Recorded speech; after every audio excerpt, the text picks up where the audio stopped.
Morning. আজকে হলো 21শে ফেব্রুয়ারি। আজকে আমার হচ্ছে ডিসচার্জ, মানে আমাদের সবার ডিসচার্জ। আজকে ওকে নিয়ে বাড়ি যাব। তো এখন বাজে সকাল 6টা। তো এই একটু পরেই যাব হচ্ছে নার্সারিতে। তো ওরা বেবি বাথ দেখিয়ে দেবে, 6:30টার মধ্যে গেলেই হবে। তো এই জাস্ট ব্রাশ টাশ করে এসে বসলাম। এখন আমাকে একটু স্পঞ্জ করিয়ে দেবে, ড্রেস চেঞ্জ করিয়ে দেবে। দেন আমি আর বাবান যাব নার্সারিতে দেখতে কীভাবে স্নান করায়। এখন বাজে 10টা 20। তো আমার মোটামুটি সব গোছানো হয়ে গেছে বাড়ি যাওয়ার জন্য, মানে বাবানই গুছিয়ে দিয়েছে। ওই যে কি করছিস? এই তো সব বুঝাচ্ছি, ঘোরাঘুরি করছিস? সব বুঝাচ্ছি। আমার তো হয়ে গেছে সব। ইন্স্যুরেন্সের জন্য গেছে ওখানে 2 ঘন্টা লাগবে, মানে 3 ঘন্টা। 3 ঘন্টা। নিচেও বাবান গেছিল। আমার খুব ইচ্ছা ছিল আমি গাড়িটাকে সাজিয়ে নিয়ে যাব। তো ও কথা বলে এসছে গিয়ে। ও কখন থেকে সাজাবে বললো? কিছু বললো? তো ওরা ফোন করবে, তারপরে কনফার্ম করবো, দেন ওরা স্টার্ট করবে। আচ্ছা, এই মানে নার্সিংহোমের নিচেই মানে গাড়ি সাজানোর লোক আছে। তো ওখান থেকেই সৌভিককে বলেছিলাম কন্ট্যাক্ট করে নিতে। তো ওরাই সাজিয়ে দেবে গাড়ি। তো ও বলে এসছে যে যখন বলবে তখন তখন থেকে স্টার্ট করবে সাজানো। কারণ আগে থেকে সাজিয়ে লাভ নেই, কারণ বেলুন টেলুন লাগাবে, যদি আবার ফেটে যায় তাড়াতাড়ি সাজালে। তো এই আর কি, ওয়েট করছি বাড়ি যাওয়ার। আর সব রেডি। এখন মনে হচ্ছে কখন শুধু বাড়ি যাব।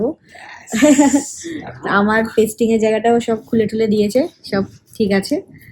এখন যাচ্ছি বাড়ি। সবকিছু স্মুথ হয়েছে একদম, সবকিছু স্মুথ হয়েছে। পেন এখন অনেক কম। ব্রেকফাস্টও ডান। স্নেহা বলেছে গাড়িটা সাজাবে, তাই নিচে এসেছি। ওখানে একটা লোক আছে যে সাজায়, তো এখন যাচ্ছি ওখানে।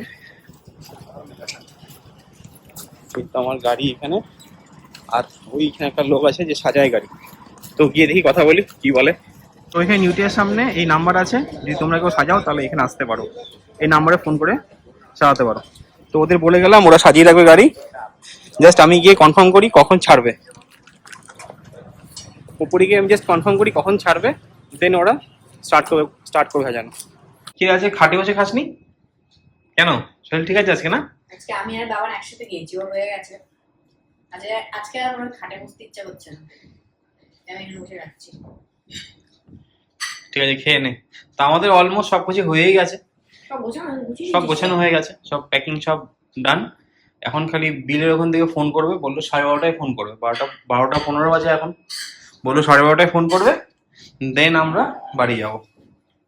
এখন বাজে 2:05। তো আমাদের নিচে রিসেপশনের সব বিলের কাজ হয়ে গেছে। বাবান একটু নিচে গেছে, আমার কয়েকটা মেডিসিন লাগবে। তো এখানে উপরে নার্সরা সব বুঝিয়ে দিয়েছে কি কি মেডিসিন লাগবে। তো সেগুলো সব ফার্মেসি থেকে আনতে গেছে। উপরে নার্সারিতেও ডিসচার্জ লেটারটা দিয়ে এসছে, তো ওরা বেবিকে রেডি করবে। আর আমি ওয়েট করছি বাবি আসবে। বাবি আসলে দেন ওপরে আসবে। আশা করি আজকে ওকে ওপরে উঠতে দেবে, কারণ যেহেতু এখন ডিসচার্জ অলরেডি আমার হয়ে গেছে। তো মনে হয় না এর জন্য কোনো টাইমিংয়ের দরকার হবে। মানে এভরিডে যেমন থাকে একটা ভিজিটিং আওয়ার্স, আমার মনে হয় না আজকের জন্য সেটা অ্যাপ্লিকেবল। কারণ আজকে তো অলরেডি ডিসচার্জ হয়ে গেছে আমার। তো বাবি আসবে, আসলে দেন আমরা বেরোবো। তো তার মধ্যে আমরা সব কিছু রেডি করে রাখছি। তো দেখি বাবা সব ওষুধগুলো নিচে পায় কি না, যদি পায় তাহলে তো ভালোই, নাহলে অন্য জায়গা থেকে আনতে হবে। তো বেবিরও ওপরে সব অলরেডি ওরা রেডি করতে বলে দিয়েছি। তো সব হয়ে গেলে দেন আমরা এখান থেকে বেরোবো। তো আমাদের ডিসচার্জ হয়ে গেছে।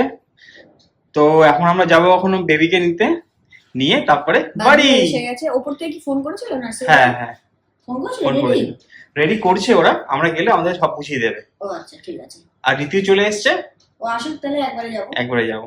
আমাদের সব লাগেজ গোছানো, লাগেজই তো সব গোছানো হয়ে গেছে। তো চলো, গাড়ি আমাদের সাজানো হয়ে গেছে নিচে। এই দেখো গাড়ি, ওয়েলকাম বেবি। আর এখন আমাদের মেন জিনিস নেওয়ার বাকি আছে, যার জন্য আমাদের নার্সারিতে যেতে হবে, আমাদের স্যাম্পল কে। তো যাই।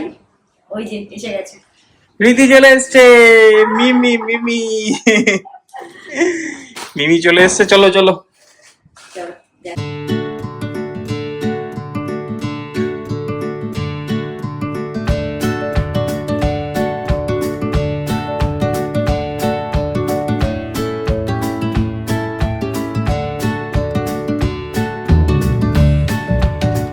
আমরা এখন ফাইনালি যাচ্ছি বাড়িতে। বাবি পুচকে কোলে নিয়ে নিয়েছে অলরেডি। তুই এরকম ছুটলে কি করে হবে?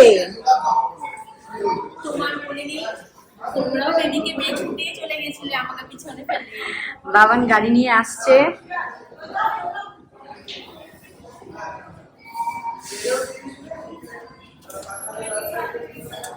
গাড়ি আসছে ওই সাইডে গিয়ে সবচেয়ে ভালো, হ্যাঁ ওই সাইডে, হ্যাঁ ওই সাইডে।